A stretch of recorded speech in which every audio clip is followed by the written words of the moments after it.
المتبرعين والمتصدقين إن الله سبحانه وتعالى يجعل قبورهم روضة من رياض الجنة وإلى حضرة النبي المصطفى رسول الله صلى الله عليه وسلم شيء لله له الفاتحة. أعوذ بالله من الشيطان الرجيم. بسم الله الرحمن الرحيم. الحمد لله رب العالمين الرحمن الرحيم مالك يوم الدين إياك نعبد وإياك نستعين اهدنا الصراط المستقيم صراط الذين أنعمت عليهم غير المغضوب عليهم ولا الضالين آمين. Assalamualaikum warahmatullahi wabarakatuh. Bismillahirrahmanirrahim. Alhamdulillahi rabbil alamin. Wa bihi nasta'in ala umuri dunya waddin. Wassalatu wassalamu ala asyrafil anbiya'i wal mursalin sayyidina Muhammadin wa ala alihi wa ashabihi ajma'in, amma ba'd. Fa inna asdaqal hadits kitabullahi ta'ala wa khairal hadi hadi Rasulillah sallallahu alaihi wasallam wa syarrul umuri muhdatsatuha fa inna kulla muhdatsatin bid'ah wa kulla bid'atin dhalalah wa kulla dhalalatin finnar. Rabbi shrah li sadri wa yassir li amri wahlul 'uqdatam min lisani yafqahu qawli. Amin. Subhanaka la 'ilma lana illa ma 'allamtana innaka antal 'alimul hakim. La haula wa la quwwata illa billahil 'aliyyil 'azim. Para asatidzah, para hujjah, bapak-bapak hadirin jamaah majelis taklim Masjid Jami'ah Ilham yang dirahmati dan dimuliakan Allah Subhanahu wa taala. Alhamdulillah, kita bersyukur kepada Allah Subhanahu wa taala di malam hari ini. Allah Subhanahu wa taala masih memberikan kepada kita karunia nikmatnya yang cukup banyak. Di antaranya adalah berupa nikmat sehat wal afiyah, nikmat panjang umur, terutama nikmat besar yang Allah berikan kepada kita, yaitu nikmat iman wal Islam, yang tentunya patut kita syukuri. Dengan barakah nikmat yang Allah Subhanahu wa taala berikan kepada kita, kita dapat melangkahkan kedua kaki kita menuju tempat yang termulia di sisi Allah Subhanahu wa taala, baitun min buyutillah, dan kita berada di raudhah min riyadil jannah, utama daripada taman syurga, dalam rangka kita melaksanakan salah satu kewajiban yang difardukan oleh Allah kepada kita selaku hamba yang beriman, yaitu menuntut ilmu. Harapan kita mudah-mudahan seluruh rangkaian amal ibadah yang sudah kita kerjakan, yang sedang kita kerjakan, dan yang akan kita kerjakan, kesemuanya Allah Subhanahu wa taala akan memberikan ganjaran pahala yang berlipat ganda. Ilmu-ilmu yang sudah kita pelajari, mudah-mudahan Allah Subhanahu wa taala jadikan ilmu yang bermanfaat, dan yang akan kita pelajari mudah-mudahan Allah Subhanahu wa taala memberikan kemudahan kepada kita untuk memahami dengan sebaik-baiknya. Amin Allahumma amin. Hadirin jamaah sekalian yang berbahagia, mari kita lanjutkan kembali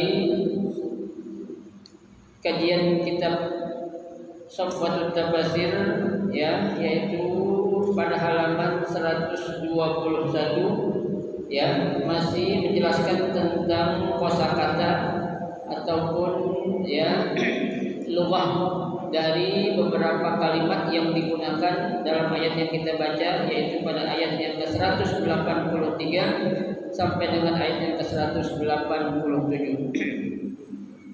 Bismillahirrahmanirrahim. Ya, halaman 121 baris ketiga dari atas.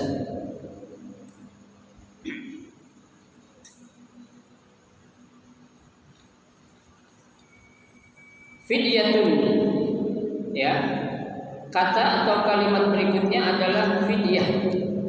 Ya, kita sering mendengar kata ataupun kalimat fidyah. Ya, apabila ada orang yang meninggal dunia, biasanya itu hari ke-7, ya, mereka diangkatin apa ya? Fidyah.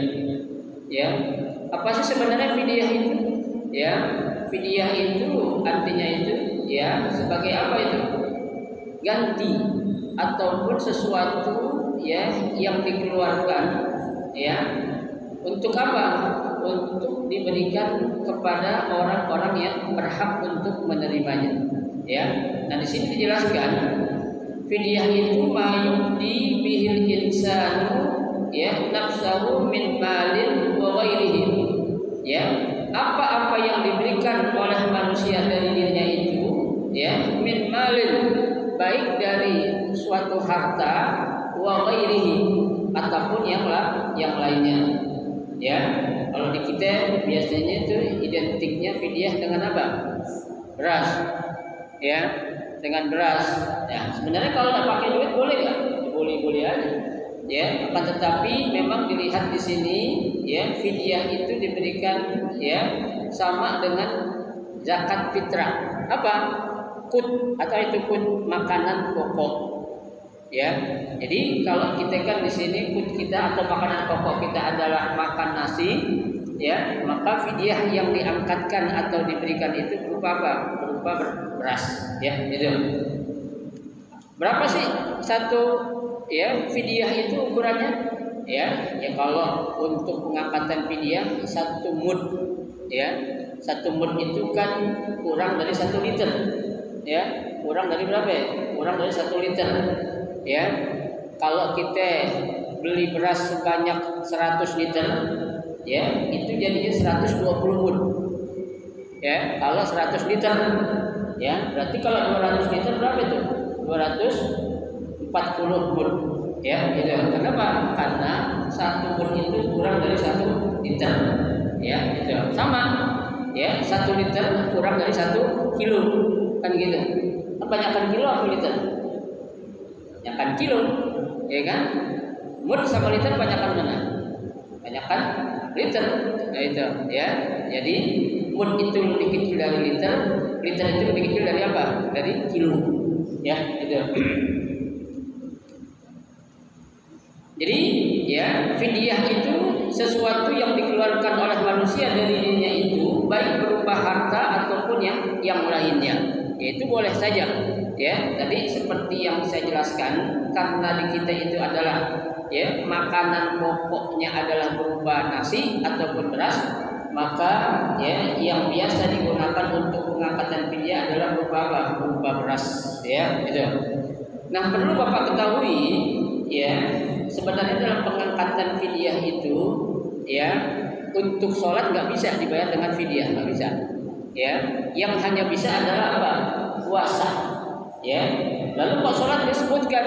Ya, sholat itu disebutkan dalam rangka hanya untuk ya menutupi ataupun menambahkan ya pahala yang kita tujukan buat siapa? Buat almarhum, ya, atau almarhumah. Jadi ya kalau kita katakan itu ya beras ini sebanyak sekian mud dijadikan fidyah untuk membayar kodok sholatnya, ya kan? Nah, kalau dalam bentuk kodok bisa, ya, karena sholat itu apa? Ya, kewajiban yang memang mesti dilakukan, baik orang sakit, apalagi orang sehat, ya, karena tidak akan gugur kewajiban sholat kecuali orang itu sudah apa? Sudah meninggal dunia atau memang sudah dalam keadaan koma, tidak sadarkan diri lagi, ya, gitu. Tapi yang perlu Bapak sekalian ketahui pula, ya, ketika ada orang tua kita atau kakek kita atau saudara kita sakit, ya, dia sakit memang sakit dalam arti maaf ya, dia itu apa? Hilang ingatan atau nggak ingat apa-apa, ya. Nah, kalau orang seperti ini tuh, itu udah nggak kena kewajiban untuk sholat, ya, nggak kena kewajiban untuk sholat. Kenapa? Karena Nabi bilang rufi'al qalam an salas. Ya, diangkatnya kewajiban itu dengan sebab 3 perkara. Di antaranya apa? Wa anil majnuni hatta yafiqa. Ya, orang yang tidak sadar atau orang gila sampai dia sadar. Ya. Nah, lalu yang diangkatkan fidyah yang mana ini? Yang memang dia itu punya kewajiban sholat tapi dia nggak ngerjain sholat. Itu. Ya, jangan dihitung ketika dia itu sudah tidak memiliki kewajiban kita itu untuk sholat, nggak, jangan. Ya, seperti tadi orang koma kan macam-macam. Ya, ada yang koma itu berhari-hari, ada nggak? Ada. Ya, ada sampai seminggu, 2 minggu ada. Ya, dia itu memang nggak wajib sholat ketika itu. Kenapa? Karena memang dia itu dalam keadaan tidak sadarkan diri, kecuali ketidaksadaran diri yang dia lakukan itu sebabnya dibuat oleh dia sendiri. Apa contohnya? Mabuk contohnya, ya, atau dia apa itu? Pokoknya melakukan sesuatu yang menjadikan dia itu tidak mau melakukan sholat. Artinya bukan karena uzur syar'i, bukan, atau bukan karena alasan yang dibenarkan dalam syariat, ya. Tapi kalau memang dibenarkan dalam syariat, ya, alasan itu tadi sebab-sebabnya gugur kewajiban, tidak perlu diangkatkan dihitung sebagai pengganti fidyah. Ya, sama orang lagi puasa juga, ya kan? Kalau memang dia gak wajib, nggak perlu diangkat. Sama anak kecil, Pak. Ya, anak kecil kan dia belum punya apa? Nggak ada kewajiban. Ya, apakah kita hitung nanti ketika dia meninggal? Enggak. Ya, karena dia belum ada kewajiban. Nah, kalau buat kita atau orang yang tua ataupun yang sakitnya memang tidak sadarkan diri atau tidak menjadikan dia itu ingat untuk melakukan kewajiban yang menjadikan kewajibannya untuk dia laksanakan. Ya, itu. Baik. Selanjutnya syahrun. Ya. Syahrun minal ishtihar wa huwa at-tuhur. Ya. Syahrun itu ya berasal dari kata apa tuh? Ya, syahara. Syahara itu apa sih? Nampak, terkenal, ya, kelihatan, muncul. Ya, tuh ada orang itu orang masyhur. Kenapa masyhur? Karena dia orangnya dikenal. Ya, oh si fulan itu udah masyhur di wilayah Pancoran. Kenapa? Karena suka nyolong sendal di masjid kayak gitu. Ya masyhurnya banyak macam-macam. Ya, dikenal dia itu karena apa? Karena melakukan sesuatu yang aneh-aneh kan begitu. Ya, karena kan pepatah Arab bilang kalau kamu pengen terkenal, buat yang aneh-aneh. Ya, itu. Kalau kita pengen dikenal orang atau terkenal, lakukanlah sesuatu yang apa? Yang aneh-aneh. Ya, sehingga orang Arab mengatakan kalau kita pengen terkenal, qul ala zamzam fatuhrah kan gitu. Ya, kencingin sumber Zam-Zam, pasti kamu akan dikenal orang. Ya, masyhur, tapi masyhur dalam hal yang apa? Yang jelek, nauzubillah min dzalik. Ya, gitu. Itu syahr. Kemudian yang ketiga, Ramadan. Ya, Ramadan berasal dari kata mina ar-ramdu. Ya, apa itu ar-ramdu? Ar-ramdu artinya huwa syiddatul har. Ya, panas yang sangat. Ya, panas yang sangat artinya panas banget. Ya, gitu Pak. Kalau lagi puasa Ramadan, ya, memang apa namanya itu kalau kita dapati Ramadan itu ada di musim panas, ya, kita akan terasa banget itu. Ya, rasa panas yang kita ya rasakan saat kita puasa Ramadan itu lebih ya panas daripada apa? Kita puasa yang kita lakukan bukan di luar apa? Di dalam musim panas, ya. Apalagi seperti di Mesir, Pak. Ya, kalau di Mesir itu kan ya musim panas ada, musim dingin ada, ya, musim semi ada. Ya, kalau lagi musim panas, alhamdulillah min dzalik itu panasnya luar biasa ya. Ya. Kalau dulu tuh tahun 94 pertama kali saya ke Mesir, ya, itu kalau lagi musim panas, Pak, apa namanya itu kita kalau naruh telur di atas itu, di atas genteng, insya Allah mateng. Apa ya, saking panasnya. Ya, saya dulu penasaran sama kakak kelas saya, dia bilang katanya, nih ntar ente lihat katanya nih, ente pengen coba tahu gak? Kalau lagi musim panas ini, ya, itu taruh telur di atas itu insya Allah bakal matang katanya. Ya, memang benar Pak. Ya, saya rasakan sendiri. Itu kalau lagi musim panas itu, saya tinggal di asrama aja. Ya, itu sebelum tidur itu kalau disuruh kan dulu belum sehebat atau secanggih sekarang. Ya, itu kasur kita seblokin airnya saya ambil, kita tuangin. Apa? Biar adem. Ya, bangun-bangun udah kering tuh kasur. Ya, padahal kasurnya kasur kapuk dulu tuh, saya ingat banget tuh. Ya, siramin aja saya ambil. Kalau kayak gitu nggak bisa tidur kita. Ya, kenapa? Karena panasnya sangat-sangat panas itu. Ya, bahkan bekas sinar matahari yang ada di musim panas itu, tembok masih terasa itu sampai subuh masih panas, Pak. Ya, kenapa? Karena saking panasnya. Ya, tadi kita nggak akan ada yang berani keluar kalau lagi musim panas. Apalagi kita lagi apa itu ibadah puasa Ramadan. Ya, nah begitu juga lagi musim dingin sama aja. Ya, panas banget, dingin juga dingin banget. Ya, kalau di sini masih mending, panasnya belum seberapa. Ya, kalau di sana kan panasnya sampai ya pernah saya ngerasakan itu sampai 53 derajat. Ya kan, 53 derajat kan berarti setengah mendidih itu. Ya, setengah mendidih. Mendidih kan berapa ya? 100 derajat kan? Ya, kita kalau minum 50 derajat insya Allah nggak bisa kita. Kenapa? Masih terasa panasnya. Ya, kalau dingin banget Pak. Sampai berapa? Sampai 2, bahkan di daerah-daerah tertentu sampai minus. Ya, -1, -2. Berarti kan udah apa itu? Udah beku. Ya, sedangkan 0 derajat aja udah beku, apalagi di bawah 0 derajat. Itu beku banget kan gitu. Ya, gitu. Nah, di sini Ramadan itu ya apa? Panas yang sangat ya. Warramda syiddatu harri syamsi. Ya, ramda itu adalah ya panas matahari yang sangat ya. Artinya panasnya matahari yang paling panas itu namanya ramda. Ya. Matahari kan panas. Ya. Tapi cahaya matahari yang paling panas itu namanya apa? Ramda. Ya, dikata Ramadan. Ya, itu makanya ya diartikan Ramadan itu adalah apa? Ya, sebagai ya sesuatu apa namanya? Ya, cuaca ataupun udara yang panas. Nah, makanya li'annahu yarmudu adz-dzunub ay yahriqu ya. Karena yarmud adz-dzunub ya membakar apa itu? Dosa-dosa. Ya, ai yahriquha yaitu membakar dosa-dosa. Ya, kenapa dikatakan dia bisa membakar dosa? Karena saking panasnya itu, ya sebenarnya ini merupakan majaz saja.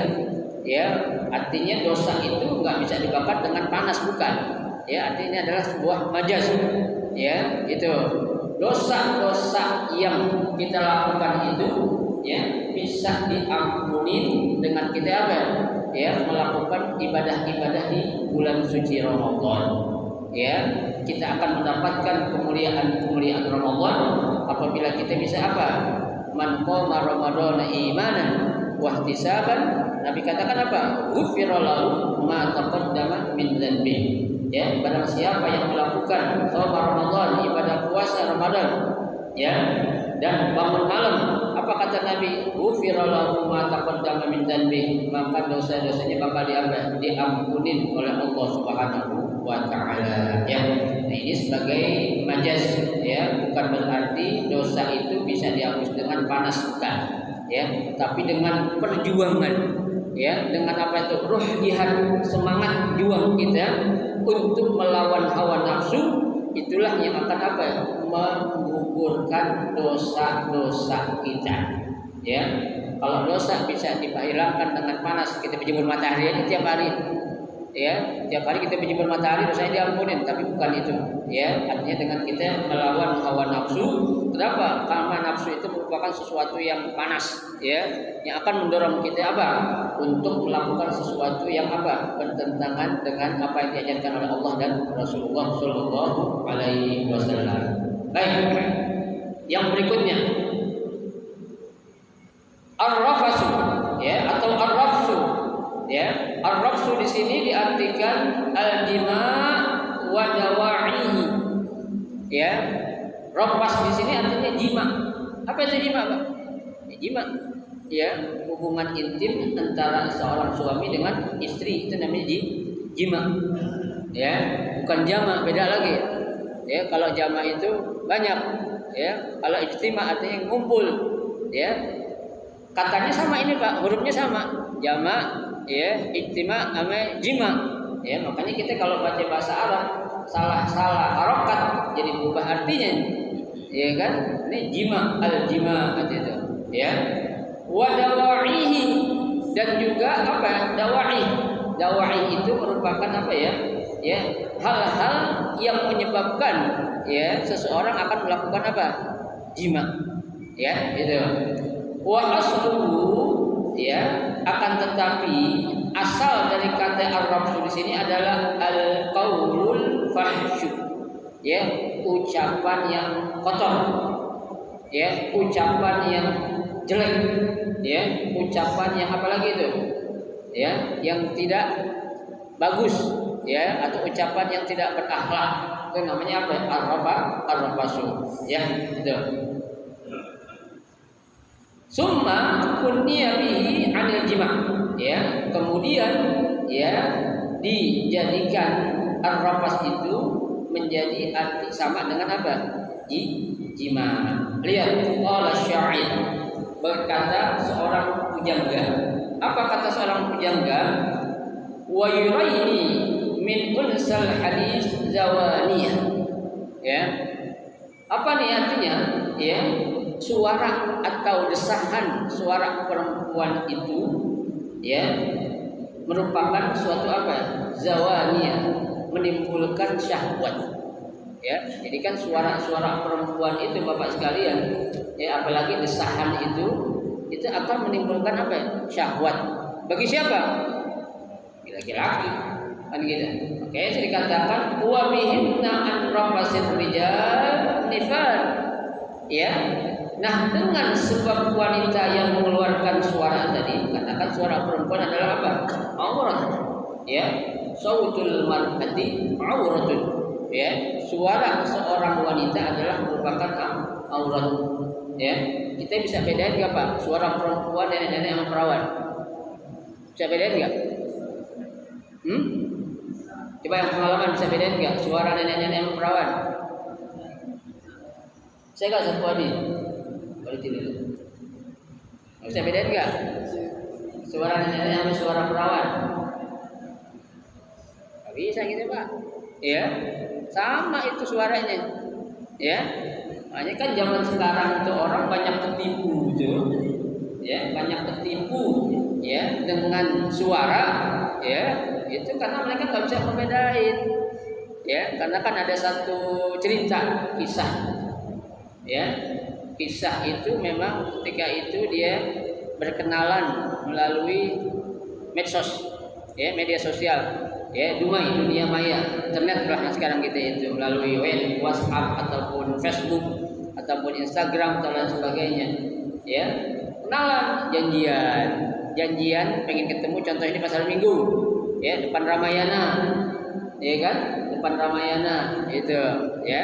Nah, namanya janjian, ya, wajar dong, yang laki dandan, ya kan, yang perempuan juga apa? Juga dandan. Kenapa? Janjian pengen ketemu kan gitu.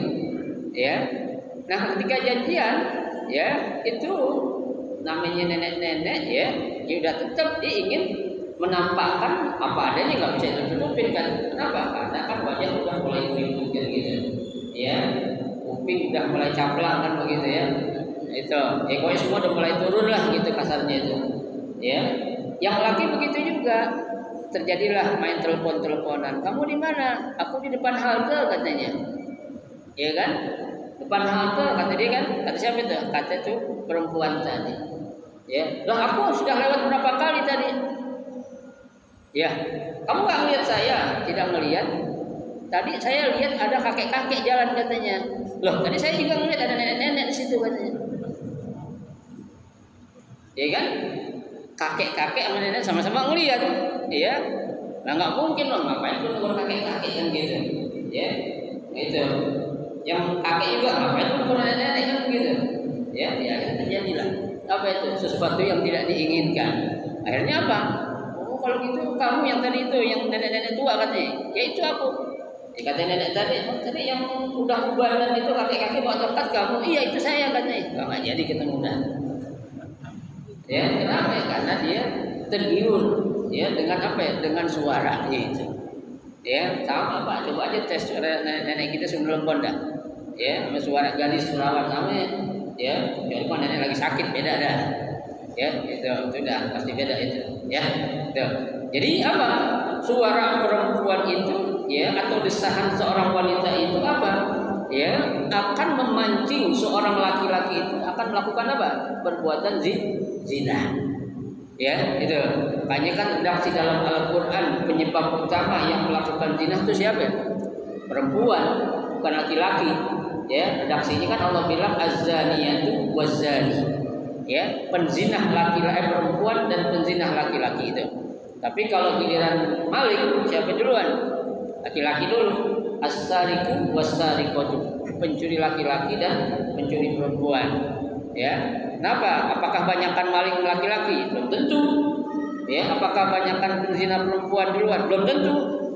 Ya, ini banyak sekarang ya yang pelaku ya perbuatan zina itu dari awalnya siapa? Laki-laki. Tapi memang biasanya ya yang menyebabkan seseorang laki itu untuk ya melakukan perbuatan yang tidak pantas itu timbulnya dari siapa duluan? Dari perempuan duluan. Tadi mulai dari suaranya, ya, mulai dari jalannya, kan gitu. Itu hal-hal yang bisa memancing seorang laki-laki itu untuk melakukan sesuatu yang dilarang oleh Allah Subhanahu wa taala. Ya, makanya zina itu jangan sampai terjadi ya. Untuk apa? Untuk hal-hal yang ya, na'udzubillah min dzalik, hanya sekedar memuaskan hawa nafsu, ya. Tapi memang Pak, mohon maaf, ada beberapa negara ya, pasangan suami istri itu dia nggak setuju kalau suaminya kawin lagi, ya. Tapi kalau dia berzina diizinin, ya.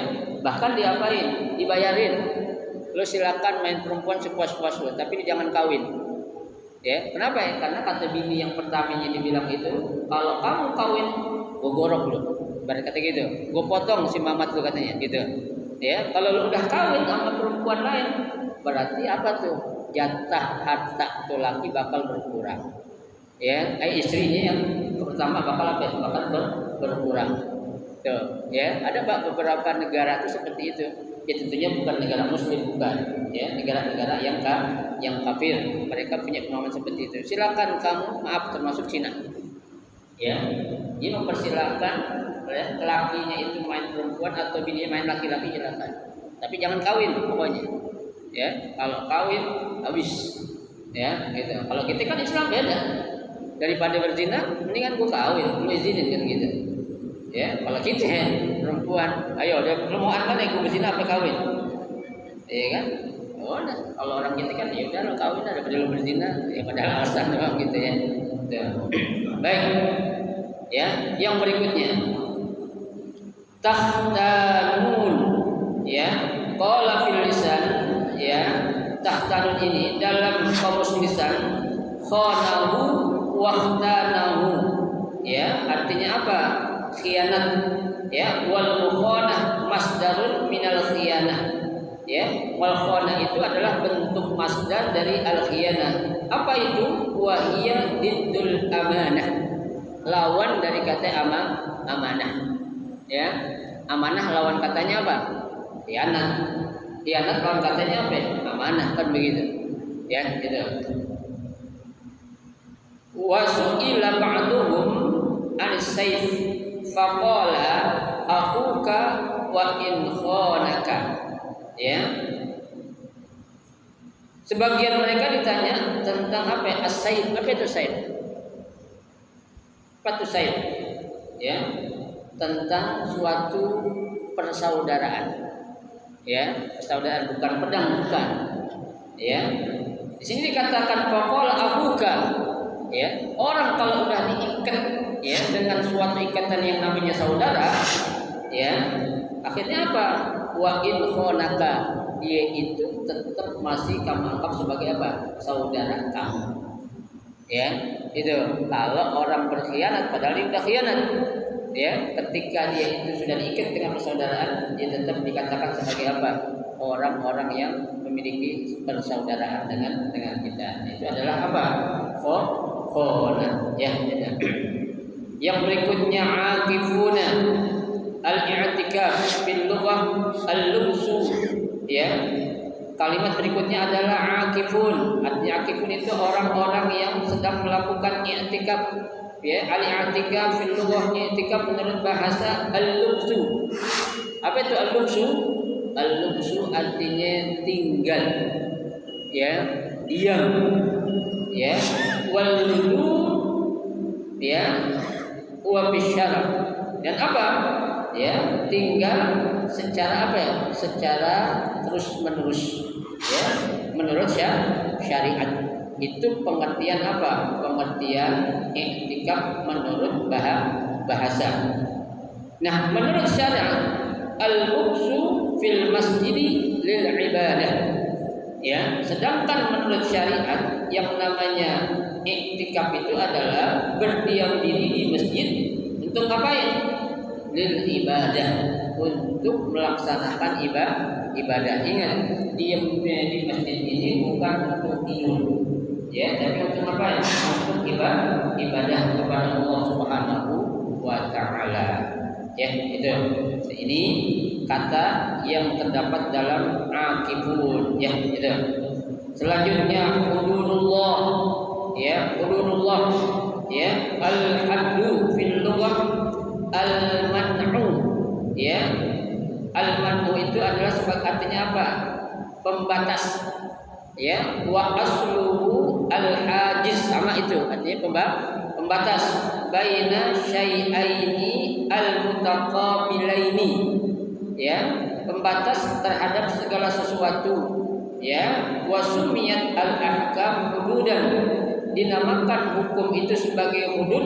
Kenapa? Li annaha tahjuzu bainal haqqi wal batil, ya, sebagai pemisah, ya, antara yang hak dan yang batil, yaitu namanya hudud, ya. Tapi kalau dalam apa namanya suatu geografis, ya, letak, itu artinya batasan, ya.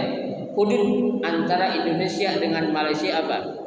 Perbatasan antara Indonesia dengan Malaysia itu apa? Hudud namanya, artinya perbatasan, ya. Kalau di sini diartikan hudud adalah apa? Ya, pembeda antara yang hak dan yang batin, ya. Nah, selesailah sudah, ya, apa namanya, al-lughah dari beberapa kosakata yang akan kita temui nanti di mana, di ayat yang akan kita baca, ya, ya. Selanjutnya sababun nuzul, ya, sebab turunnya ayat, ya. Ruya anna jama'atan minal a'rab sa'alu an-nabi sallallahu alaihi wasallam faqalu, ya, ada sekelompok, ya, orang-orang dari bangsa Arab itu ngapain? Bertanya kepada Nabi sallallahu alaihi wasallam. Apa kata mereka? Ya Muhammadu, ya, wahai Muhammad, aqribun rabbina, ya, apakah Tuhan kita ini dekat? Kata siapa nih? Kata orang-orang Arab yang bertanya kepada Nabi, ya. Fanadi. Nah, kalau Tuhan itu dekat, berarti kan bakal diapain? Bakal dikabulkan doa-doa kita, ya. Bakal diterima doa kita. Amba'idun, ya, atau Tuhan itu jauh. Fanadihi, kemudian kita apa? Akan memanggil Tuhan itu, ya. Jadi pengertian, ya, yang ditanyakan oleh orang-orang Arab, Tuhan itu dekat. Kalau dekat kita bakal minta, ya. Kalau jauh kita bakal apa? Manggil, kita serukan gitu, ya. Itu. Apa jawab Nabi? Nabi tidak menjawab. Maka turunlah fa'atallahu wa idza sa'alaka 'ibadi 'anni fa inni qarib, ya. Dan apabila, ya, sa'alaka ibadi, ya, hambaku bertanya-tanya kepadamu, anni, tentang aku, fa inni aikul, katakan, fa inni, sesungguhnya aku, qaribun, ya, sangat dekat, ya. Ini jadi Allah itu tidak jauh, kecuali kita jauh dari Allah, ya. Itu kalau kita dekat, maka dekatnya Allah dari kita itu lebih dekat daripada apa itu? Apa? Urat nadi, ya. Kalau kita jauh dari Allah, itu sejauh, ya, langit dan bumi, jauhnya Allah kita. Kalau kita jauh dari Allah, makanya kita harus dekat kepada Allah Subhanahu wa taala. Sehingga apa? Sehingga Allah pun akan dekat kepada kita. Ya, kalau kita tidak dekat kepada Allah, maka apa yang kita minta pasti dikasih oleh Allah Subhanahu wa taala. Kenapa? Karena kedekatan kita dengan Allah Subhanahu wa taala. Ya. Ya ayyuhalladzina amanu wallahu a'lam bishawab. Ini saya sedikit yang bisa saya berikan kepada Bapak sekalian pada malam hari ini. Ya, mudah-mudahan apa yang saya berikan pada malam ini sedikit menjadi ilmu yang bermanfaat. Amin ya rabbal alamin. Al-Fatihah.